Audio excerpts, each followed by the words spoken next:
Pain heals. Chicks dig scars. Glory lasts forever. Caitlin Clark's media supporters pushing harder against slights. There is something I absolutely love about this. ESPN's Dick Vitale told FOS he perceives lots of jealousy. No, really? From other WNBA players toward Clark. He's not alone. Welcome back to the channel. Thank you so much for being here. Appreciate all your support. Shout out to the 19. Let's go.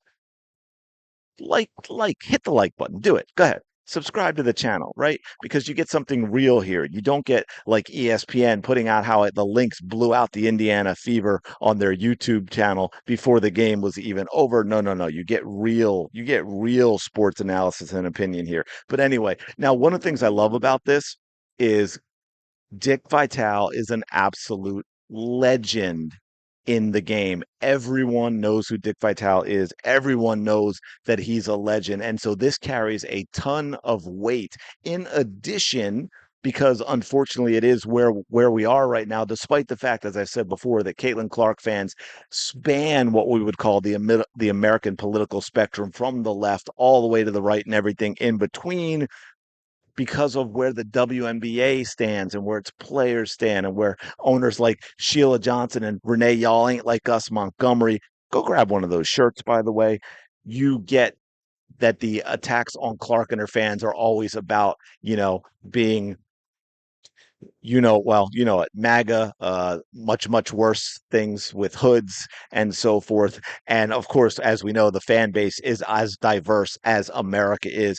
But in the media, for the most part, the people who stand up for Caitlin Clark are what a lot of people would consider right leaning, right? Whether it's people like Clay Travis at Outkick, although Dave Portnoy isn't. I don't know. I guess some people think he's that way because he's not the mainstream media. I don't know. And of course, you got people like Jason Whitlock as well.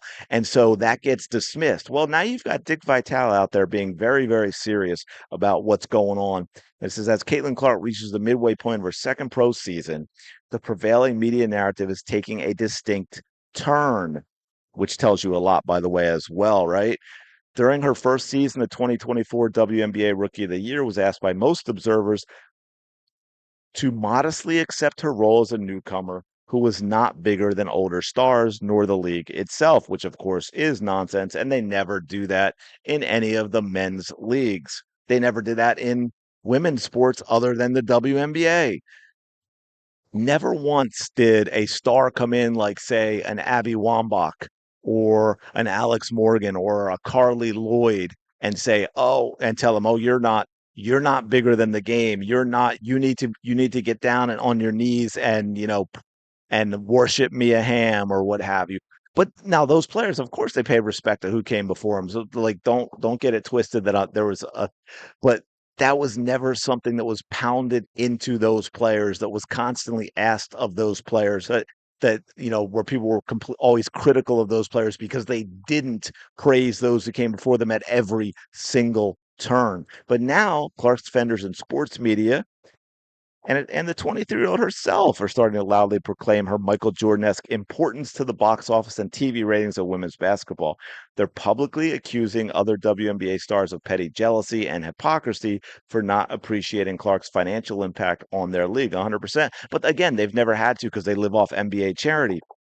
Dick Vitale said, absolutely pure jealousy that WNBA players voted Caitlin Clark the ninth best guard. Someday they will realize what she has done for all of the players in the WNBA. The basketball analysts wrote Monday on X. I love how people still put the X/Twitter. I know it's so weird. I try so hard to call it X because that it was what it is now, but it's Twitter. It always will be Twitter because you don't post things, you tweet. And then he returned one day later to proclaim Clark the best thing to happen to the NBA. I'm guessing he meant WNBA there. I don't know if that's front office's typo or Vitale's. Vitale referenced the hard fouls, cheap shots, and perceived antipathy of established players toward the 23-year-old wonderkin. It is absurd the way that a number of players in the WNBA have treated Caitlin Clark. Front office reached out to him, and he continued I feel strongly that various players don't give Caitlin Clark the respect she deserves. What she has done to help the WNBA has been unbelievable. Think about it: PR excitement, ticket sales, TV ratings and interest, salary increases, more charter flights than in the past. Plus, she is so exciting to watch. Lots of jealousy. Now, there's the key right there, right? That's like to me the biggest thing. And that's why she has the fans that she does. Yeah, people get to know her and they like who she is off the court and the way she conducts herself and how much she appreciates the fans and the young players. But what got it going was that she was exciting to watch in a way no one in the women's game ever was. And yes, it started with the logo threes, but we all know there's much more to her game that is exciting. Right. Then it mentions Colin Coward as well, who's now really on board as he says, he said their pettiness has no bounds. For years, the WNBA players were pointing fingers. They were saying people are sexist, the media is sexist, we're not being promoted, we're underappreciated. And then they get the golden goose and they don't like what it looks like.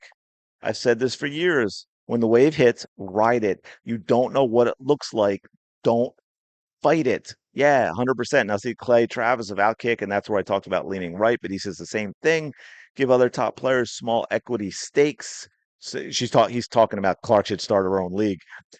Players could own the league in conjunction with media partners. It's a no-brainer, honestly. She's worth more than the entire WNBA. 100%. Clark knows TV viewership for Fever games dropped 30 to 40%. I think it was more like 50 and then like 55 for the entire league when she was injured earlier this season. She knows she sells out arenas that previously only hosted NBA games 100%. As I just did another video about her shoe drop. It could be her first signature shoe could be a $150 million business. So yeah, I mean this is huge.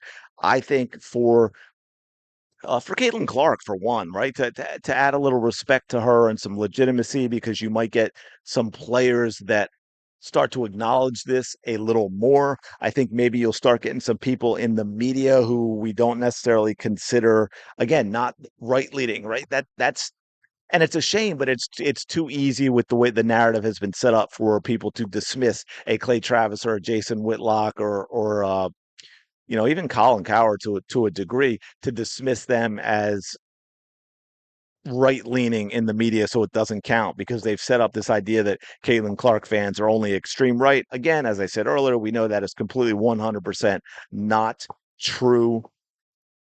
And it's really wild. I'm talking to lots of Caitlin Clark fans. I know that they span the political spectrum. I know all of y'all span the political spectrum. And I say it irks me at times when I see fans bring that into it from left or right because I think it hurts the case we're making for Caitlin Clark. And I would never tell anyone like you have your opinion, you put it out, you put it loud and proud, but trying to shoehorn Caitlin Clark into a spot politically, I don't think is helpful. But that's where we are right now. But I think it was great to have someone as respected and as someone who's been in the game so long like Dick Vitale to come out and say stuff like this. Let me know your thoughts in the comments below. Appreciate you so much for checking out this video. Smash the like button. I think we've passed 13,200 now at this point. So now we're rolling, all right? That 15. I want that 15. I know that line sounded a little selfish, didn't my bad. I did, but it's exciting, man. I never thought I'd have 15 subscribers, let alone 15,000. So thank all of you, the 19. You're amazing. Go have the day you deserve, and I will talk to you later.